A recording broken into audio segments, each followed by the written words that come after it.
اللهم صل على سيدنا محمد وآله وأصحابه عدد ما في علم الله صلاة دائمة أبدا وعليك الله. بزرگان محترم، عزیزان ملت اسلامیہ، اللہ رب العزت نے اس امت محمدیہ پر ایسا کرم فرمایا ہے، ہر زاویے سے دیکھیں، ہر اینگل سے دیکھیں تو آسانیاں ہی آسانیاں، سہولتیں ہی سہولتیں. ایک مرتبہ آقائے کائنات صلی اللہ علیہ وسلم کی زبانی صحابہ نے جب یہ سنا کہ پچھلے زمانے میں لوگ بڑے عبادت گزار تھے، ان کی عمریں بھی طویل تھیں، کئی سال وہ نمازوں میں گزار دیتے تھے، کئی سال وہ اللہ کی راہ میں نکل جاتے تھے.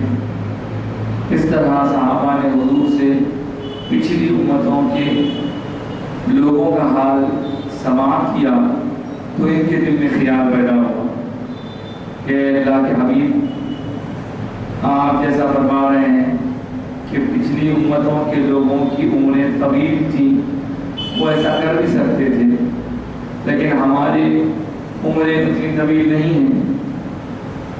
ایسی صورت میں جبکہ ہم آپ کے غلام ہیں، وہ مرتبہ تک کیسے پہنچ سکتے ہیں، وہ مرتبہ کیسا پا سکتے ہیں؟ عبادتوں کا وہ ذوق وہ شوق اللہ رب العزت نے اپنے حبیب کی امت پر احسان فرمایا اور حضور پاک علیہ السلام کا وحی کا نزول ہوا.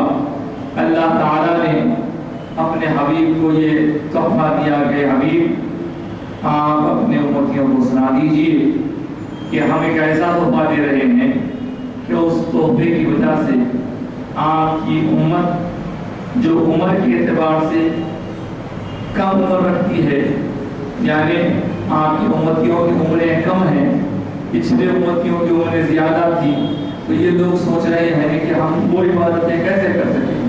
تو ہم ان کے لیے ایک بہترین ذریعہ دیتے ہیں، وہ یہ کہ ایک رات ہم ایسی عطا کرتے ہیں آپ کو کہ اس رات میں اگر کوئی عبادت کرے تو ایک رات کی عبادت، صرف ایک رات کی عبادت 1000 مہینوں کی راتوں کی عبادتوں جیسی نہیں، بلکہ 1000 مہینوں کی راتوں کی عبادتوں سے بھی بہتر ثواب ملے گا. یہ اللہ کا فضل ہے کہ سرکار کی امت پر کام تھوڑا کرتے ہیں، ثواب زیادہ مل جاتا ہے. پہلے کے لوگوں کو ایسی کوئی سہولت نہیں، وہاں تو سختیاں ہی سختیاں ہیں، یہاں آسانیاں ہی آسانیاں ہیں. وہاں اگر کبھی کوئی جنگ ہوتی ہے آپس میں تو اس وقت جو مال دشمن کے قبضے سے برآمد ہوتا، ہمارے غنیمت اس کو بولتے ہیں، وہ استعمال کرنے کی اجازت نہیں تھی. اللہ کے حبیب کا صدقہ یہ کہ صحابہ کرام جب کبھی غزوات میں جاتے تو ان کے لیے مال غنیمت حلال کر دیا گیا. ادھر حال یہ تھا پچھلی امتوں میں کہ اگر نہیں کوئی گندگی لگ جاتی تو اتنا حصہ کپڑے کا کاٹ کے پھینک دینے کا کام تھے. اور ادھر آسانی یہ ہے کہ حبیب کی امت پر یہ احسان فرمایا کہ اگر پانی سے صاف کر لو تو تمہیں پاکی حاصل ہو جائے. کہیں پانی دستیاب نہیں ہے تو پریشان نہیں ہونا. پانی کی عدم موجودگی میں، پانی نہ رہنے کی صورت میں یہ سہولت دی گئی کہ تیمم کر لو، پاک ہو جاؤ گی. اور ایک بات آپ کے لیے خاص طور سے عرض کروں گا کہ یہ جو تیمم ہوتا ہے یہ صرف وضو کا الٹرنیٹ نہیں ہوتا. یعنی اگر کوئی آدمی وضو نہیں کر سکتا ہے تو اس کے بدلے میں تیمم کر لے گا اور وہ سارے کام جو وضو کر کے وہ کرتا تھا اب وہ کرے گا. یہ وضو کا الٹرنیٹ ہوا. صرف وضو کا ہی الٹرنیٹ نہیں بلکہ تیمم اللہ کے حبیب کا صدقہ ایسا ہے کہ اگر کوئی ناپاک ہو گیا ہے، حالت جنابت میں ہے، اب وہ نہا نہیں سکتا، نہانے سے اس کا مرض بڑھنے کا خدشہ ہے، یا نہانے کے اس کو پانی نہیں ہے، یا پھر پانی ایسی جگہ ہے جہاں دشمن ہے، یہ وہاں جائے گا تو جان جائے گی. اگر اس طرح کی مجبوری نہ اسے ہے تو وہ ناپاک نہیں رہے گا بلکہ